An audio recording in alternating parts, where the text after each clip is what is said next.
പശ്ചിമേഷ്യയിലെ സംഘർഷങ്ങൾക്ക് അന്ത്യം കുറിക്കാനുള്ള സമാധാന ചർച്ചകൾക്കിടെ നിർണായകമായ പല തീരുമാനങ്ങളുമുണ്ടായി. അതിൽ പ്രധാനം ഖത്തറിൽ US മരവിപ്പിച്ച $6 ബില്യൺ ഇറാനിയൻ ഫണ്ട് വിട്ടു നൽകാൻ ധാരണയായതായി എന്നതാണ്. ഇറാൻ പ്രസിഡന്റ് മസൂദ് പെസഷ്കിയാനാണ് ഇത് സംബന്ധിച്ച വിവരങ്ങൾ പങ്കുവച്ചത്. അമേരിക്ക ഇറാൻ പ്രതിനിധി സംഘങ്ങളുടെ ചർച്ചയിലാണ് തീരുമാനമുണ്ടായതെന്നും പ്രാഥമിക കരാറിലെ വ്യവസ്ഥകൾ ഇറാൻ അനുകൂലമാണെന്നും അദ്ദേഹം വ്യക്തമാക്കി. ഈ നീക്കങ്ങളിൽ ഇസ്രയേൽ പ്രധാനമന്ത്രി ബെഞ്ചമിൻ നെതന്യാഹു അസ്വസ്ഥനായിരിക്കുമെന്നും പെസഷ്കിയാൻ പരിഹസിച്ചു.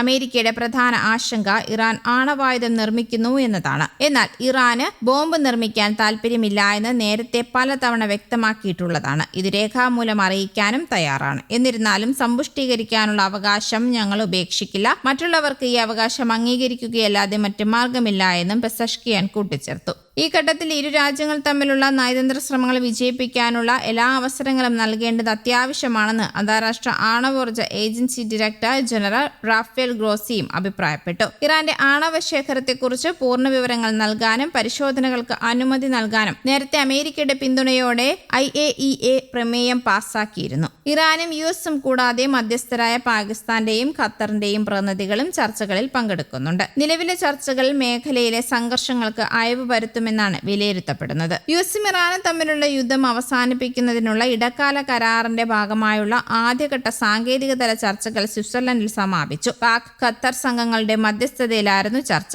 വലിയ പുരോഗതിയാണുള്ളതെന്ന് US വൈസ് പ്രസിഡന്റ് JD വാൻസും അറിയിച്ചു. ചർച്ചയുടെ ആദ്യ ദിവസം തന്നെ US ഇറാനും പ്രോത്സാഹജനകമായ പുരോഗതി കൈവരിച്ചതായി മധ്യസ്ഥരായ രാജ്യങ്ങൾ വ്യക്തമാക്കി. ലെബനനിലെ സമഗ്ര വെടിനിർത്തൽ, ഇറാന്റെ മരവിപ്പിച്ച ആസ്തികൾ വിട്ടുനൽകൽ എന്നിവ ചർച്ചയിൽ പ്രധാന വിഷയങ്ങളായി. ഹോർമൂസ് അടച്ചിട്ടാൽ ഇറാന് വേണ്ടി ചർച്ചയ്ക്കെത്തിയ നേതാക്കൾ മടങ്ങിപ്പോകില്ലെന്നായിരുന്നു ട്രംപ് ഭീഷണി മുഴക്കിയത്. കരാറിലെത്തിയില്ല എങ്കിൽ ഹോർമൂസിന്റെ നിയന്ത്രണം ഏറ്റെടുത്ത് അമേരിക്ക ഫീസ് ഏർപ്പെടുത്തുകയും 20% എണ്ണ നേടുകയും ചെയ്യുമെന്നും ട്രംപ് വ്യക്തമാക്കി. പ്രകോപന പ്രസ്താവനകൾ ഗൗനിക്കുന്നില്ലെന്നായിരുന്നു ഇറാന്റെ മറുപടി. കഴിഞ്ഞ ആഴ്ച ഇരുപക്ഷവും ഒപ്പുവെച്ച മെമ്മോറാണ്ടത്തിലെ പരസ്പരം ആക്രമിക്കില്ല എന്ന വ്യവസ്ഥകൾക്ക് വിരുദ്ധമായാണ് ഈ ഭീഷണികൾ വന്നതെന്നതും ചൂണ്ടിക്കാട്ടി. ഇറാന്റെ പിന്തുണയുള്ള ഹിസ്ബുള്ളയ്ക്കെതിരെ ലെബനനിൽ ഇസ്രായേൽ നടത്തുന്ന സൈനിക നടപടിയെ തുടർന്ന് ചർച്ചകൾക്ക് തൊട്ടു മുമ്പ് ഹോർമുസ് കടലിടുക്ക് വീണ്ടും അടച്ചതായി ടെഹ്റാൻ വ്യക്തമാക്കിയിരുന്നു. ലെബനാൻ ഉൾപ്പെടെ എല്ലാ മേഖലകളിലെയും പോരാട്ടം അവസാനിപ്പിക്കുക എന്നതാണ് ഇടക്കാല കരാർ കൊണ്ട് ഉദ്ദേശിക്കുന്നത്. ചർച്ചകൾ ആദ്യം ഈ വിഷയം പരിഹരിക്കണമെന്ന് ഇറാൻ കൂട്ടിച്ചേർത്തു. എന്നാൽ 60 ദിവസത്തെ വെടിനിർത്തൽ കാലയളവിൽ ഹോർമുസ് കടലിടുക്കിൽ ടോൾ ഉണ്ടായിരിക്കില്ല.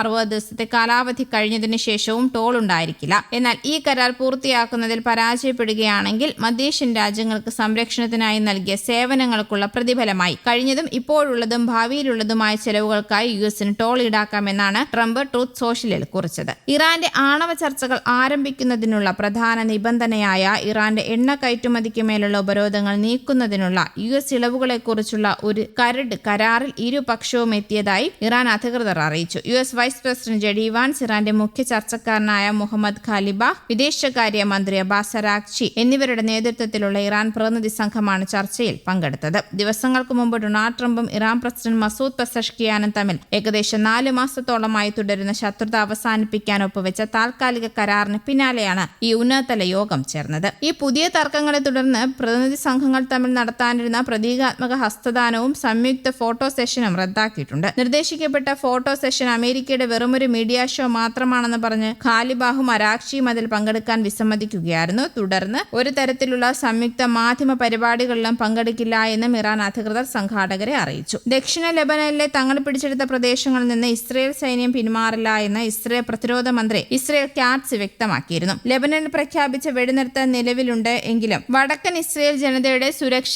ഉറപ്പാക്കുന്നതിനായി അതിർത്തിയിലെ സുരക്ഷാ മേഖലയിൽ സൈന്യം തുടരുമെന്നാണ് കാറ്റ്സ് നിലപാട് വ്യക്തമാക്കിയിരിക്കുന്നത്. നിലവിൽ സൈന്യം നിലയുറപ്പിച്ചിട്ടുള്ള എല്ലാ സ്ഥാനങ്ങളിലും ഇസ്രയേൽ ഡിഫൻസ് ഫോഴ്സ് തുടരുമെന്നും സുരക്ഷാ മേഖലയിൽ നിന്ന് സൈന്യം പിന്മാറില്ല എന്നും കാറ്റ്സ് പ്രസ്താവനയിൽ പറഞ്ഞു. ലെബനനിൽ നിന്നുള്ള ഭീഷണികൾ നീക്കം ചെയ്യുന്നതിനായി പ്രവർത്തിക്കുന്നതിന് ഇസ്രയേൽ സൈന്യത്തിന് മേൽ യാതൊരുവിധ നിയന്ത്രണങ്ങളും ഇല്ല എന്നും അദ്ദേഹം അവകാശപ്പെട്ടു. പ്രധാനമന്ത്രി ബെഞ്ചമിൻ നെതന്യാഹുവും താനും ഈ വിഷയത്തിൽ കൃത്യമായ നിലപാട് സ്വീകരിച്ചിട്ടുണ്ട് എന്നാണ് കാറ്റ്സ് പറയുന്നത്. News desk, Kerala Kaumudi.